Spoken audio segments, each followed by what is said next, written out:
Bom dia, pessoal, tudo bem? A gente vai fazer agora uma correção na quarentena.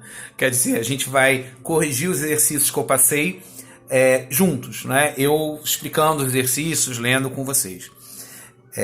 Às vezes a gente faz o exercício que passa um gabarito, faz o exercício e só devolve um gabarito, mas eu acho que é interessante a gente também ter esse momento de explicação, etc e tal.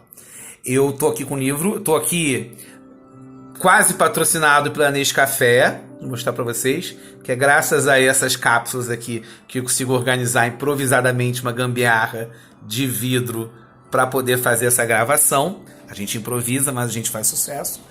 E eu vou estar com o livro aberto, vou ler as questões e ao invés de só dar uma resposta, eu vou estar explicando resposta por resposta, dizendo o que tem que estar na resposta. Às vezes eu pego um papel e escrevo algo. E eu também vou mandar, além do link desse vídeo, eu também vou mandar umas fotos aí do gabarito oficial que o livro traz, caso alguém queira ter uma resposta escrita para conferir. Tudo bem? Vamos lá? Esse exercício, então, de nono ano, livro página 26, número 1 ao número 3. E aí, tô aqui já com o livro aberto, tá meio torto porque página par não mostra direito, porque tem que dobrar assim, eu tô com medo dessa cápsula cair e quebrar o vidro na minha mão. Mas a gente vai lá com fé e vai conseguir fazer isso sim. Primeira questão, essa pequenininha aqui, ó, frase perdida. Cite os principais efeitos da globalização no mundo do trabalho. É aquela questão que eu escrevo meia linha e mato o aluno, né? Porque ele vai ter que responder coisa pra caramba. Bom, o que eu acho que é fundamental que o aluno responda aí é que a globalização, ela intensifica todo aquele desenvolvimento da urbanização e da industrialização que já existia antes da globalização, vai tornar isso ainda mais intensificado. Alguns lugares do mundo que não eram ainda urbanizados vão se urbanizar muito, e a China é o melhor exemplo disso, né? O Sudeste Asiático como um todo sofreu uma forte urbanização. Eu vou ter também muitas pessoas trabalhando por contrato para empresas multinacionais de outros países, né? O investimento externo vai desenvolver ainda mais as multinacionais, que é algo que também já existia. Vai haver um aumento da precarização das condições de trabalho. Como assim, professor? Eu vou ter relações de trabalho ainda mais desfavoráveis para o trabalhador. Contratos de trabalho com salários menores, contratos de trabalho sem férias, com apenas o descanso semanal de um dia por semana, com uma jornada de trabalho maior que 8 horas por dia.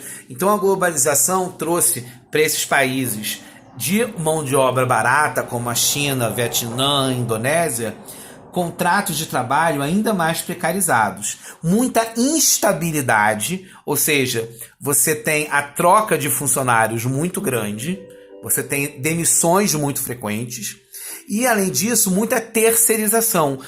A gente viu, né, quando a gente pensa em terceirização, eu pelo menos, eu sempre penso no serviço público. Então, por exemplo, na nossa escola, a merenda foi terceirizada. Existe uma empresa que cuida da merenda, e não mais a prefeitura, não mais a escola individualmente. Mas também existe a terceirização em empresas particulares. Então, de repente, se eu for numa empresa maior, como aquela empresa Cervejaria Petrópolis, que tem muita gente de Teresópolis que trabalha, né, que fica lá na estrada, possivelmente a empresa, as pessoas que fazem faxina, que fazem limpeza nessa indústria, não são contratados pela cervejaria, são contratados por uma empresa terceirizada de limpeza. Isso é muito comum, né? Então essa terceirização também é uma característica da globalização. Ela anda junto com a fragmentação da produção. A gente tem a fragmentação da produção e do lado vai ter a terceirização e essa precarização das relações de trabalho. Tá bom? Questão 2. É um texto aí para ler. Eu vou tentar ler com esse vidro na frente. Vai ser, difícil pra caramba. Vamos lá. O texto a seguir discute as consequências do processo de internacionalização da produção em alguns países asiáticos. Leia-o, adoro esse leia-o, para responder às questões a seguir. Juntos, Vietnã, Camboja, Laos e Mianmar ao lado do seu vizinho maior e mais desenvolvido, a Tailândia, estão se tornando a nova China. Apesar de a economia conjunta desses países ser muito menor do que a da China, ela cresce rápido e demonstra um dinamismo manufatureiro que faz lembrar a China dos anos 90. Um ponto-chave que atrai as indústrias para esses mercados emergentes é o custo baixo da mão de obra, especialmente se comparado ao da China, onde o salário médio de um operário subiu 14% ao ano nos últimos 10 meses. O típico operário de fábrica da China ganha cerca de $700 por mês, em comparação com $250 no Vietnã, $130 no Camboja, $110 em Mianmar e $140 no Laos. Com a China ficando tão cara... Outra coisa, gente, parou aqui e vamos ter que explicar uma coisa. Quando a gente fala em dólar, sobretudo hoje em dia no Brasil, é irresistível a gente fazer uma conversão para real e imaginar isso daqui. E aí a gente vai ter provavelmente um valor alto. Por que um valor alto? Porque o dólar no Brasil está valendo muito. Então, quando a gente pensa um salário em dólar, a gente vai ver que o salário no Brasil está muito baixo. Só que a situação que a gente tem hoje no Brasil não é uma situação de valorização do dólar. É uma situação de desvalorização do real. Então, assim, apesar do dólar ser uma moeda que está valorizando, o fato do dólar estar valorizando tanto no Brasil não é pelo dólar. É porque o real está caindo. Tanto que o euro está valorizando muito, a libra, todas as moedas no Brasil valorizam muito, inclusive as moedas que valem menos que o dólar. E por que isso acontece? Porque o real está desvalorizando. Esse é um dos grandes problemas que a gente passa hoje, tá bom? Então cuidado ao fazer essas conversões, que é meio irresistível a gente fazer. Desculpa aí, vamos voltar. Com a China ficando tão cara, marcas globais estão pressionando fornecedores chineses a conseguir fábricas na Ásia emergente, onde os salários são baixos. Ou seja, fecha a fábrica na China porque existe lugar que o salário ainda é menor. Embora os salários sejam apenas uma fração dos pagos em países ocidentais, esse influxo de investimento promete melhorar a vida de milhões de pessoas na região. Qual fator econômico apresenta uma vantagem... Peraí, deixa eu levantar aqui para todo mundo ver. Sem cair, vidro. Pronto. Qual fator econômico representa uma vantagem competitiva no mercado internacional para os países mencionados no texto? Mão de obra mais barata. Eles aceitam trabalhar por menos ainda, né? Então, essa é o que é chamado de vantagem competitiva. Claro, vantagem competitiva para quem? Para as empresas. Tá? Então vamos escrever a frase inteira, né? Eles aceitam receber salários ainda mais baratos, o que é uma vantagem competitiva para as empresas. Porque se é vantagem para alguém. Não necessariamente é vantagem para todos. A gente não pode nunca deixar, né? A gente não pode nunca perder isso de vista. Tá bom? Isso é importante. B. A partir das informações fornecidas no texto, explique como as empresas se beneficiam da estratégia espacial de produção, tendo por base a internacionalização.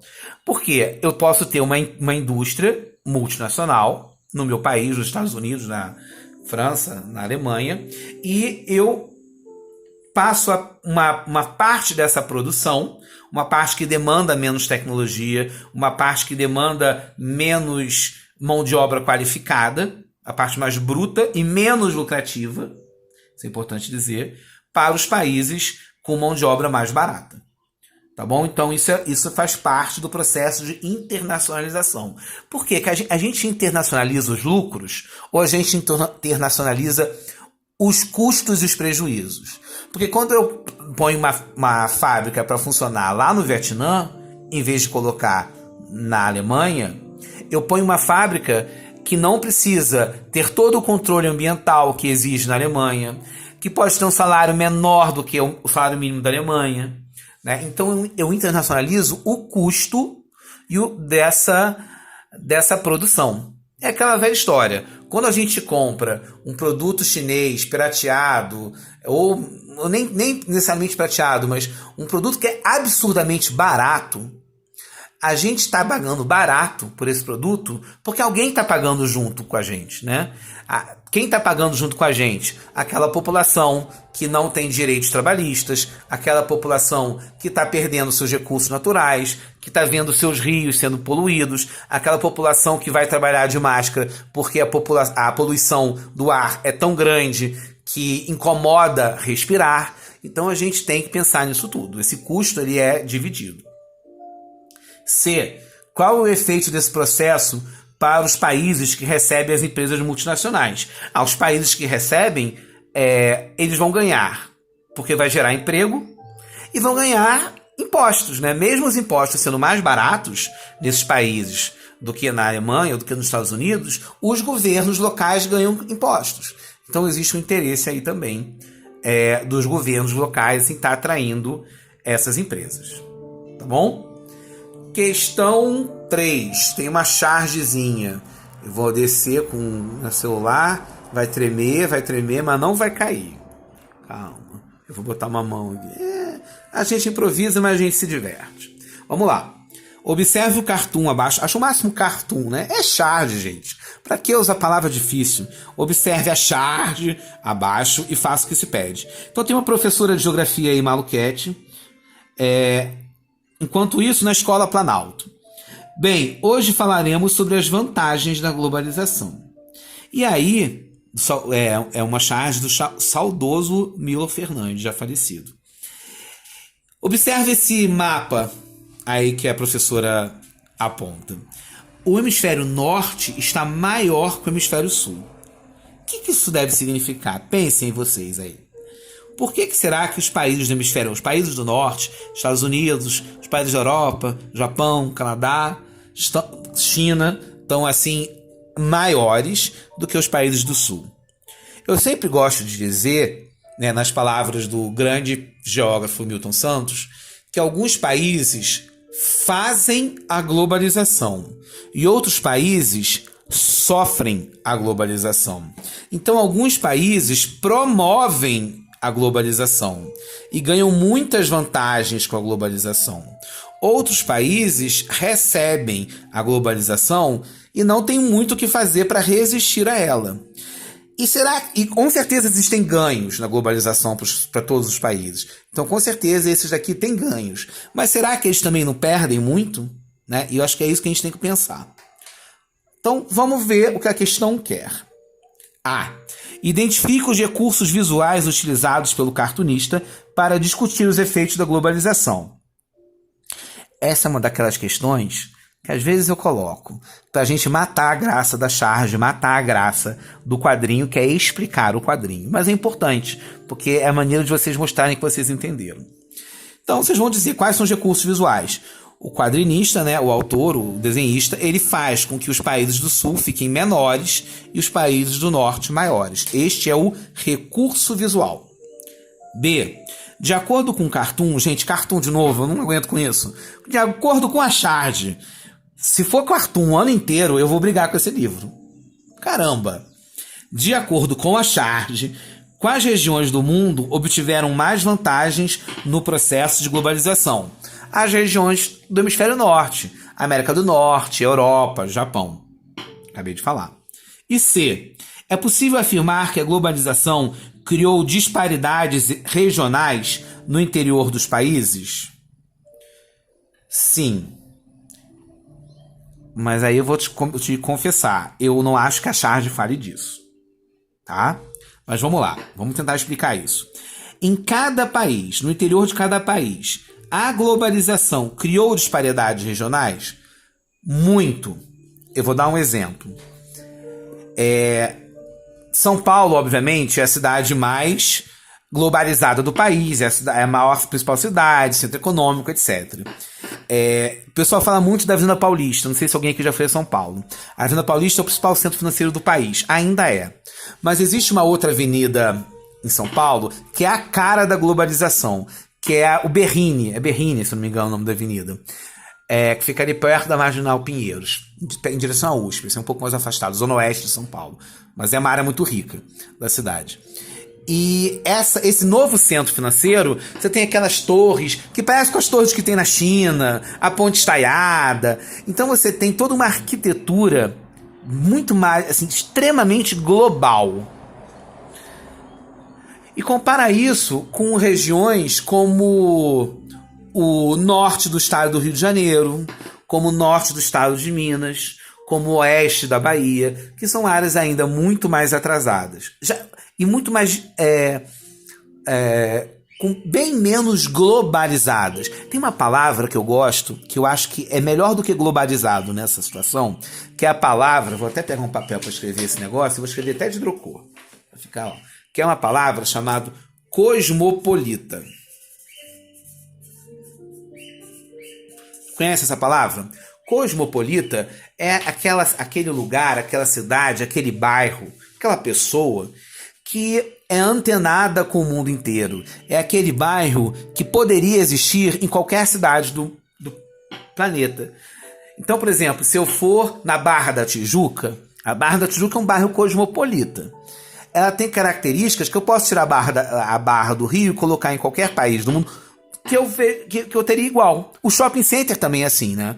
Um shopping center no Brasil é muito parecido com o shopping center na Argentina, que é muito parecido com o shopping center, meu Deus do céu. É muito parecido com o shopping center nos Estados Unidos ou em algum lugar da Europa que o tenha. Então, na verdade, alguns lugares são muito cosmopolitas, são muito globalizados, enquanto outros ainda são mais enraizados, mais tradicionais. E a globalização, ela não acaba com isso, ela não acaba com essa diferença, ela reforça a diferença. Aliás, a globalização faz isso o tempo inteiro. Tem diferenças que são suavizadas pela globalização, sobretudo algumas diferenças culturais. E isso pode ser bom, mas pode ser ruim. Em compensação, tem desigualdades que a globalização intensifica, e isso em geral é ruim.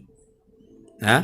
Porque essa desigualdade socioeconômica ela se torna ainda maior com esse processo de globalização. Bom, galera, eu comentei os exercícios, eu espero que assim isso tenha ajudado a vocês de alguma forma. E eu vou, além do link desse vídeo, que esse vídeo já está enorme, eu acho que eu vou colocar no YouTube e aí mando o link. Eu vou tirar umas fotos que tem aqui do gabarito oficial, mando pro grupo dos pais também, para quem quiser, além da explicação, ter o gabarito oficial, joia, pode acessar aí, tá bom? Abraço, gente, fica em casa, para de comer toda a comida dos seus pais, tá bom? Assiste esse vídeo sem comer. Quem parou com esse vídeo para ir na cozinha pegar alguma coisa para comer, perde ponto. Combinado? Então, grande abraço aí para vocês. Tô com muita saudade, seu Bando Zé Ruela aí, ó. Tá bom? Abraço, saudade de vocês.